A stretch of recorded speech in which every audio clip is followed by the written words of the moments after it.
कभी राजनीति को प्रोडक्ट और खुद को सेल्समैन मानने वाले प्रशांत किशोर अब राजनेता बनकर बिहार के लोगों की सेवा करना चाहते हैं।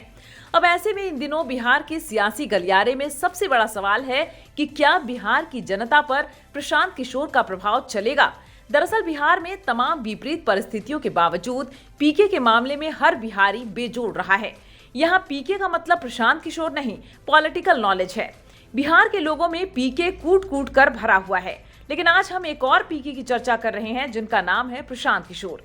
दरअसल प्रशांत किशोर ने 2 अक्टूबर को गांधी जयंती के दिन पटना वेटनरी कॉलेज ग्राउंड में अपने पार्टी की शुरुआत की है। ऐसे में अब प्रशांत किशोर का सामाजिक अभियान राजनीतिक पार्टी में तब्दील हो रहा है। दरअसल 2 मई 2022 को प्रशांत किशोर ने सामाजिक मुहिम के तहत जन सुराज की शुरुआत की थी। बता दें कि प्रशांत किशोर के राजनीतिक बैकग्राउंड से हर कोई वाकिफ है। कल तक दूसरे के चुनाव जिताने का ठेका लेने वाले प्रशांत किशोर अब खुद राजनीति के मैदान में खिलाड़ी के रूप में उतर रहे हैं। बिहार के अलग अलग क्षेत्र में प्रशांत किशोर की राजनीति को लेकर अलग अलग चर्चा है। इस बीच इस रिपोर्ट में आज बात बिहार के सबसे पिछड़े इलाका सीमांचल में प्रशांत किशोर के जन सुराज के प्रभाव की करते हैं।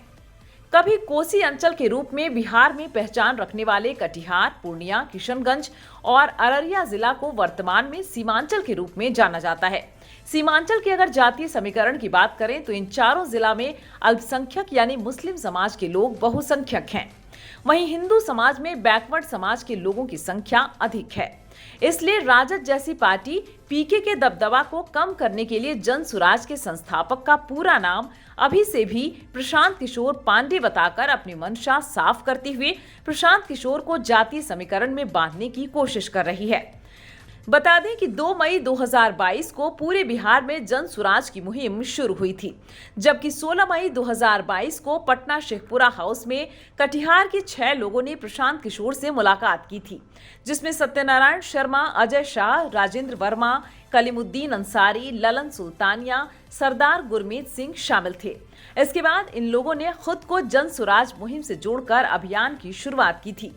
अब कटिहार, पूर्णिया, किशनगंज एवं अररिया में जन सुराज के लगभग 15 लाख फाउंडर मेंबर बन चुके हैं।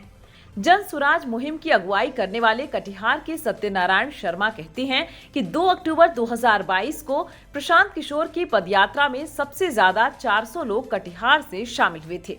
सही लोग सही सोच का नारा के साथ प्रशांत किशोर ने जो विजन लोगों के सामने रखा है उससे लगातार और लोग जुड़ते ही जा रहे हैं। हाल के दिनों में कुछ ऐसे लोग भी पार्टी से जुड़े हैं जो सीमांचल के लिए एक अलग विजन रखते हैं।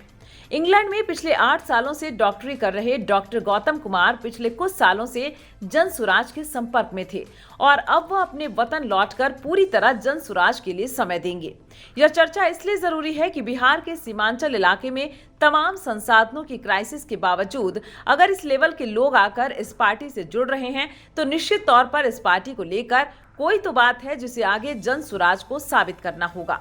हालांकि प्रशांत किशोर के विरोधियों का कहना है कि पार्टी बनने के बाद विधानसभा चुनाव में टिकट बंटवारे के बाद ही जन सुराज का बंटाधार तय है।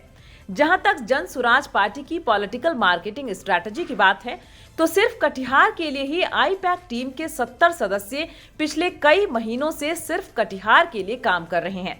ऐसे में कॉर्पोरेट स्टाइल की यह पार्टी जमीन पर अपने आप को किस तरह साबित कर पाएगी, इस पर भी बड़ा चुनौती बना हुआ है।